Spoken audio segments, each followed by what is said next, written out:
Hi students, welcome to ACE Online.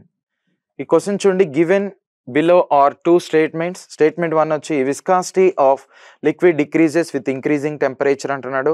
అంటే viscosity అంటే viscous forces అంటే మోస్ట్లీ మనం ఈ ఫ్లూయిడ్స్లో అబ్జర్వ్ చేస్తాం. ముఖ్యంగా ఈ లిక్విడ్స్ ఎలాంటిదో గ్యాసెస్లో కూడా ఉంటాయి.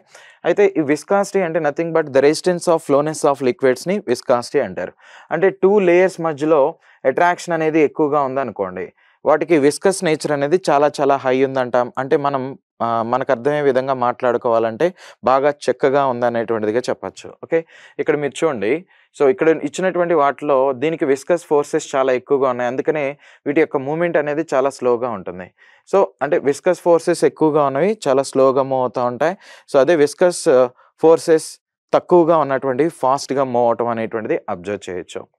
అయితే వీడు ఏమంటున్నాడు, viscosity of liquid decreases with increasing టెంపరేచర్ని ఇంక్రీజ్ చేస్తే ఖచ్చితంగా ఈ మధ్యన ఉన్నటువంటి అట్రాక్టివ్ ఫోర్సెస్ అనేటువంటిది బ్రేక్ అవుతాయి.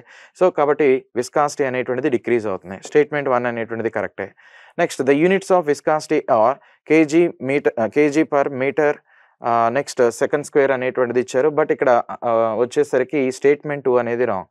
సో ఏం తీసుకుంటామంటే KG metre inverse second inverse అనేటువంటిది తీసుకోవాలి, లేదంటే పాస్కల్ సెకండ్ అనేటువంటిదైనా కన్సిడర్ చేయాలి. ఓకే, ఈ రెండిట్లో ఏదైనా కానీ ఓకే.